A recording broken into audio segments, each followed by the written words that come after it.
Good morning guys. आज के vlog में मैं आपको दिखाऊंगी कि कैसे मैंने चूल्हे पर लिट्टी चोखा, रोटी, बैंगन का भरता बनाया। तो लिट्टी चोखा के लिए गाइस मैंने सबसे पहले ये जो खाने वाले चने होते हैं ये लिए, क्योंकि मेरे पास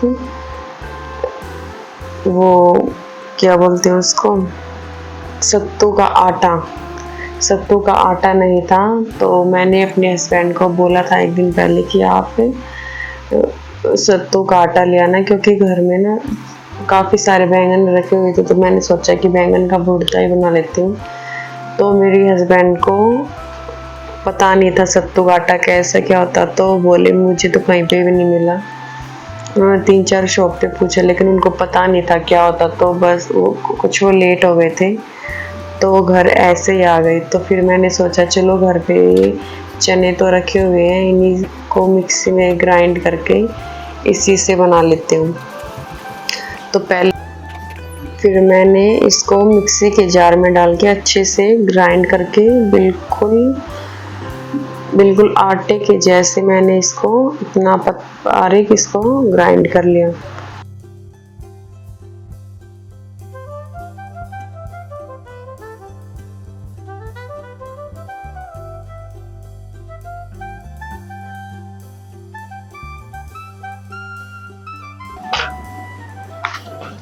फिर मैं गाइस बाहर आ गई थी, क्योंकि बाहर चूल्हे पे काम करने से पहले ही मैं एक मटका और 1 या 2 बाल्टी को भर के रख लेती हूँ, क्योंकि बार बार पानी की ना जरूरत पड़ती है।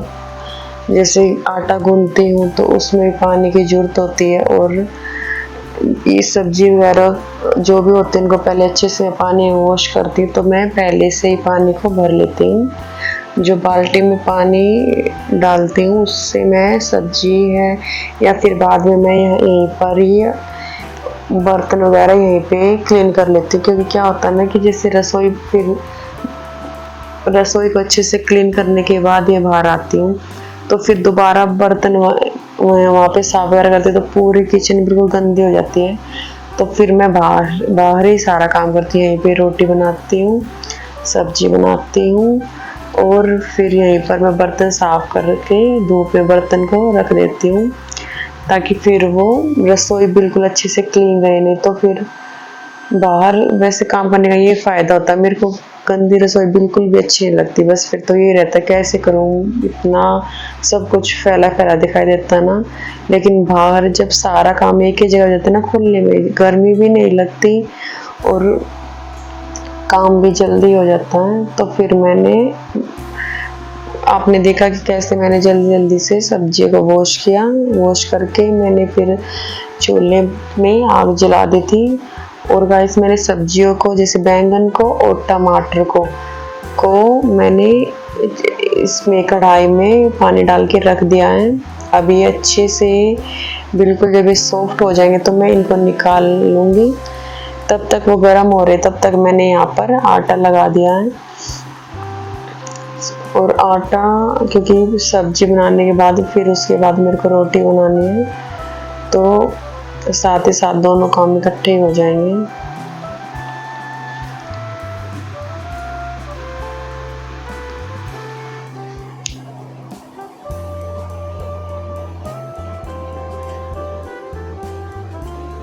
टमाटर और बैंगन दोनों अच्छे से बिल्कुल सॉफ्ट हो गए थे, तो मैंने इनको छलनी में डाल के इसका जितना भी गर्म पानी था उसको पहले मैंने अलग कर दिया। और ये गाइस बहुत ज़्यादा गर्म थे तो मैंने इनको बड़ी सी थाली में रख लिया ताकि जल्दी से ठंडे हो जाए। और इनका जो छिलका है वो मैं इनका हटा रही हूँ। साथ ही साथ मैंने कढ़ाई में तेल डाल दिया है इसमें छोंक लगाने के लिए। तो सबसे पहले मैं इसमें प्याज, लहसुन और अदरक डाल के अच्छे से जब तक ये गोल्डन ब्राउन नहीं होते तब तक मैं उसको भूनूंगी। और उसके बाद ही मैंने जो भी मसाले हैं पहले उनको ऐड करूंगी।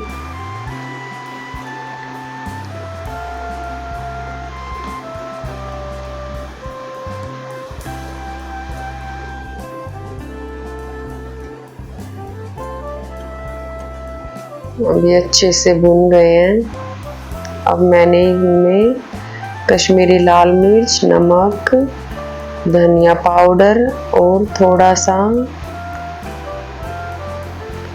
हल्दी पाउडर डाल के इनको अच्छे से पहले अच्छे से मसालों को भूनूंगी और उसके बाद फिर मैंने ये जो टमाटर और बैंगन थे इनको डाल के अच्छे से बिल्कुल मैश कर लिया। और फिर ये अच्छे से भूनने के बाद फिर मैंने इसके अंदर धनिया पाउडर डाल के इसको बिल्कुल अच्छे से, क्योंकि भुनते में क्या होता है कि हमें उसको अच्छे से मैश करना होता है। तो ये बनकर रेडी हो गया है। अब बारी आती है रोटी बनाने की। चूल्हे पर मैंने तवा रख दिया है और साथ ही साथ अब मैं रोटी बनाऊंगी, क्योंकि गैस टाइम ज़्यादा हो गया था और सभी वेट कर रहे थे कब रोटी बनेगी। तो फिर मैंने जल्दी से साथ ही साथ रोटी बनानी स्टार्ट कर दी थी। गाइस, किस किस को चूल्हे की रोटी अच्छी लगती है प्लीज़ कमेंट करके बताना। चूल्हे की ज़्यादा अच्छी लगती है कि गैस की ज़्यादा अच्छी लगती है? हमारे यहाँ तो सभी, जैसे गांव में तो मोस्टली चूल्हे की रोटी बनाते हैं। हम वैसे डेली तो बनाते नहीं हैं, क्योंकि सभी की अपने अपने अलग मॉर्निंग में टाइमिंग होते, तो इतना टाइम नहीं लगने पाता, क्योंकि 3 बार लंच पैक होते तो तीनों की टाइमिंग अलग अलग ही है, तो हमें इतना टाइम तो मिल नहीं पाता। लेकिन अब क्या ना, जैसे बच्चों के एग्ज़ाम स्टार्ट हो रखे हैं तो उनकी बीच बीच में छुट्टियाँ 1 या 2 दिन की छुट्टी हो जाती, तो फिर इसलिए मैंने सोचा कि चलो अब तो स्टार्ट कर ही दिया करूँ, क्योंकि पहले लकड़ी भी नहीं थी, तो अब खेत से वो सारी लकड़ी भी लेके आ गए हैं। और अब तो आगे जैसे जैसे मौसम चेंज होएगा तो उसके अकॉर्डिंग ही चूल्हे पर देखेंगे रोटी बनाने के लिए, क्योंकि क्या होता है ना, गर्मियों में तो इतनी ज़्यादा धूप हो जाती है, यहाँ बिल्कुल भी मन नहीं करता बनाने का। और गाइस, मैं तो जैसे पहले बनाती नहीं थी, मैं तो अभी से ही स्टार्ट किया है। सब्जी तो मैं बना लेती थी, सर्दियों तो में सब्जी तो खैर मैं चूल्हे पर ही बनाती, मेरे को बहुत अच्छी लगती है चूल्हे पर सब्जी बनाना। तो सर्दियों में मैं सब्जी तो बनाती थी, लेकिन मैंने रोटी पहले कभी नहीं बनाई थी। लेकिन अब जैसे घर पे सभी बोलते कि भी अब तो इतनी सारी लकड़ियाँ भी हैं, तो फिर यहाँ पे चूल्हे पर ही बना लिया करो। तो इसलिए फिर मैंने सोचा कि चलो अब तो आगे देखेंगे, जैसा भी टाइम होगा तो चूल्हे पर ही रोटी देखा करेंगे। तो गाइस, मेरे को इतना अच्छा लग रहा ना अपनी रोटियों को देख के, क्योंकि मैंने पहले कभी भी नहीं बनाई, सिर्फ पराठे और सब्जी, सिर्फ ये 2 चीज़ बनाई हैं। इतना अच्छा लग रहा मेरे को अपनी इन रोटियों को देखकर, और फिर इनको खाकर घर वाले भी इतने खुश रहते, तो फिर मैंने सोचा चलो अब तो आगे देखेंगे। और गाइस, अब ये रोटी बन गई, सब्जी बन गई, अब ये लिट्टी चोखे की अब बारी आ गई है। इसमें मैंने सत्तू के आटे में मैंने प्याज, अदरक और लहसुन का पेस्ट, हरा धनिया और थोड़ा सा घी, थोड़ा सा तेल ऐड किया है।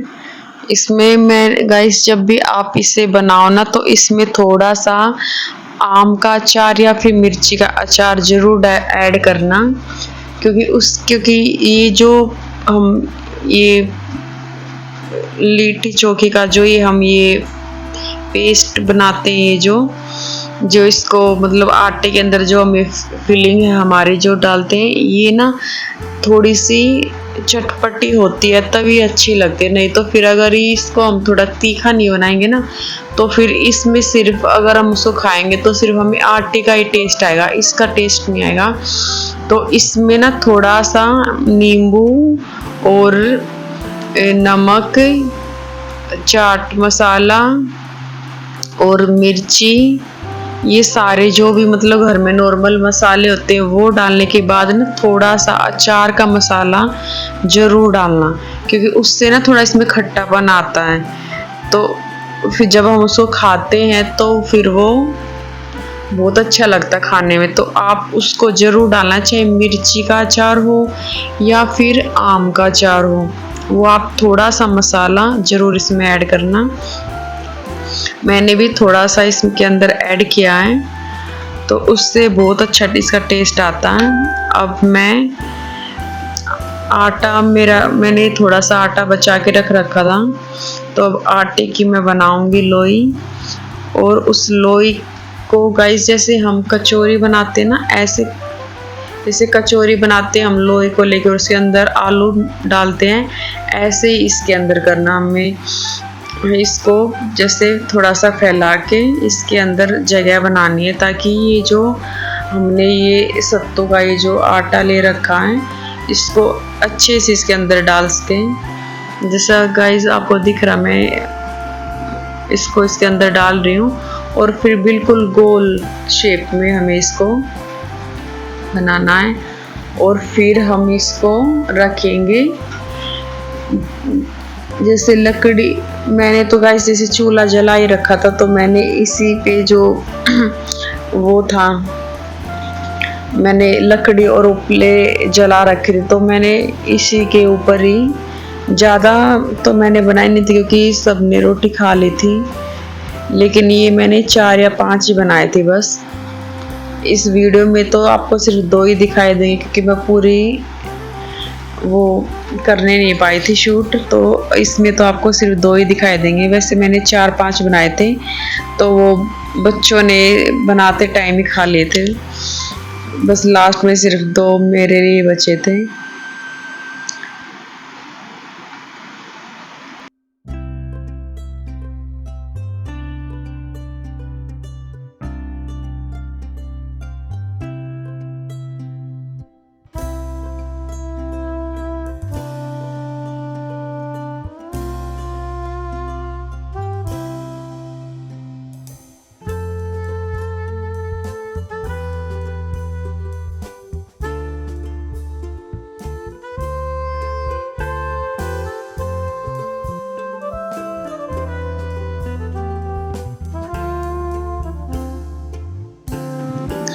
गाइस मैंने पहले रोटी बना दी थी ना, तो इसलिए सभी ने पहले रोटी खा ली थी, क्योंकि सुबह ही जल्दी उठ जाते ना, खेत में जाते हैं और फिर काम भी जा करके थक जाते हैं और भूख भी इनको ज़्यादा जल्दी लग जाती है। तो फिर ये बोले कि हम तो अब रोटी खाएंगे, इसको तो बाद में फिर कभी देखेंगे। तो इनका अच्छे से पेट भर गया था, तो फिर ये जो भी बनी थी कुछ पहले बच्चों ने खाई और फिर 2 बच गई थी, उसके बाद फिर मैंने खाई। तो जब भी आप इसे बनाओ ना, तो पहले कपड़े के अंदर इसको ऐसे रख के इनको इस तरह घुमाना, जितनी भी इस पे राख लगी होगी ना वो सारी अच्छी से साफ हो जाती है। और फिर इसको साफ करने के बाद ना इस पे देसी घी जरूर लगाना, क्योंकि देसी घी लगाने के बाद ही इसका अच्छे से टेस्ट आता है, बगैर देसी घी के अच्छी नहीं लगती। तो हम तो इसको ऐसे खाते हैं। और अब ये हमारी थाली रेडी हो गई है खाने की। और बच्चों ने वैसे तो पहले खा ली थी, लेकिन इनकी आदत है, मैं जब भी खाती ना तो इनको जरूर बैठना होता है। और 2 ही थी, देखो 2 में से आधी दीक्षा ने और आधी शिक्षा ने ले ली, और मेरे को तो सिर्फ 1 ही मिली। ये गाइस शाम को 6 बजे के बाद का है ये। मैंने कपड़े रख दिए थे क्योंकि बहुत ज़्यादा कपड़े हो गए थे। वैसे तो मैंने संडे को वॉश किए थे, तो मैंने सोचा था कि ट्यूसडे को वॉश करूँगी, मॉर्निंग में करने थे, लेकिन मेरे को सुबह जैसे मेरा लेट काम हुआ था और फिर मेरे को सोने पर जाना पड़ गया। वहाँ से मैं आई तो फिर ट्यूशन के बच्चे आ गए थे, और मेरे को ये था कि ना वेडनेसडे को शिक्षा की छुट्टी है स्कूल की, पर इसने बोला मम्मा नहीं छुट्टी नहीं है। उसने तभी मैसेज देखा तो बोली छुट्टी नहीं है, हमें तो सुबह जाना। और स्कूल के कपड़े हो गए थे ज़्यादा, मतलब स्कूल की इनकी चारों बच्चों की ड्रेस धुली नहीं हुई थी। तो फिर मैंने जैसे कपड़े ज़्यादा हो गए थे, तो फिर मैंने इन कपड़ों को ना 2 पार्ट में कर दिया। एक में तो जो ज़्यादा गंदे थे, जैसे वाइट कपड़े और बिल्कुल लाइट कलर के थे ना, और जो ज़्यादा गंदे थे उनको तो मैंने अलग रखा, और जो कपड़े ज़्यादा गंदे नहीं थे उनको मैंने अलग से रखा। तो जो गंदे थे उनको तो मैंने नॉर्मली जो वॉशिंग मशीन है इसमें डाल दिया था, और जो जैसे कि थोड़ी देर के लिए पहनते हैं, जैसे रात को ही मेरे हस्बैंड है या जीजा है या बच्चे भी के भी बहुत सारे कपड़े ऐसे जो मतलब ज़्यादा गंदे नहीं होते, उनको मैंने अलग से रखा था और उनको मैंने ऑटोमेटिक मशीन में डाल दिया था। वैसे तो मैं नॉर्मल मशीन में धोती हूँ, ऑटोमेटिक में मेरे को कम पसंद है धोना, क्योंकि क्या ना कि जैसे मेरी फैमिली में 10 मेंबर है, और तो कपड़े 2 दिन में अगर हर किसी का कि 1 दिन में 2-2 ड्रेस हो जाती है, क्योंकि बच्चों की यूनिफॉर्म और एक आके पहनते, और ऐसे ही इस मतलब जो ऐसे परमोजी है मेरे हस्बैंड, उनके भी दिन में 2 हो जाते हैं, तो सभी के मिला के ना 2 दिन में इतने ज़्यादा कपड़े हो जाते, तो मैं फिर नॉर्मल मशीन में धोती हूँ। लेकिन ये अब रात ज़्यादा हो गई थी, इसलिए मैंने दोनों मशीन को इकट्ठे लगा दिया था, क्योंकि फिर ये होता ना कि जैसे वो ऑटोमेटिक थी, उसमें तो क्या था धुल के वो ना टाइम बहुत ज़्यादा लेती है, 2 या 2.5 घंटे लग जाते हैं उसमें। अगर हम अच्छे से उसको सेट करें ना, जिसमें कि गर्म पानी में धोते हैं, वो 2.5 घंटे का टाइम है, और 2.5 घंटे का तो वो दिखाता है 3-3.5 घंटे, तो एक टाइम में ही लग जाते हैं। तो फिर मैंने उसको डाल दिया था, और फिर ये वाले जो कपड़े थे ना, इनको फिर रात को ये भी तो रहता कहीं बारिश ना आ जाए, कभी वैसे तो नहीं आती लेकिन कुछ पता नहीं चलता, 2-3 दिन पहले भी आ गई थी, तो रात को ये डर ही रहता कभी बारिश ना आ जाए। तो फिर इसलिए ना मैंने वो जो ऑटोमेटिक वाले, तो ये था कि फिर मैंने सुबह ही मैंने उनको सुखाया था, क्योंकि धुलने में 11-12 बज गए होंगे, कि उसको तो काफ़ी टाइम लेते हैं ना वो, मतलब 3-3.5 घंटे तो ज़रूर लेती है वो धोने में। और जो ये वाले थे स्कूल की यूनिफॉर्म थे, और ये वाले, इनको मैंने फिर सुखा करके अंदर रूम में ही मैंने इनको सुखा दिया था, क्योंकि बच्चों की यूनिफॉर्म थी ना, तो ये डर था कभी वो गीली ना रह जाए, इसलिए फिर मैंने उनको जितने भी वाइट कपड़े थे या उनको फिर मैंने सबको अंदर ही सुखा दिया था। नहीं तो अगर बारिश में बाई चांस बारिश आ जाए तो फिर यही सारी मेहनत खराब हो जाती है, कि दोबारा फिर उनको वॉश करना पड़ता। तो फिर मैंने इसलिए जल्दी जल्दी से वॉश कपड़े किए। और ये है गाइस हमारी ऑटोमेटिक मशीन। कुछ कपड़े मैंने इसमें डाल दिए थे। इस मशीन को तो गाइस हम मोस्टली सर्दियों में ही ज़्यादा यूज़ करते हैं इसको। तो गाइस आज के व्लॉग में इतना ही। अब हम अपने नेक्स्ट व्लॉग में मिलेंगे।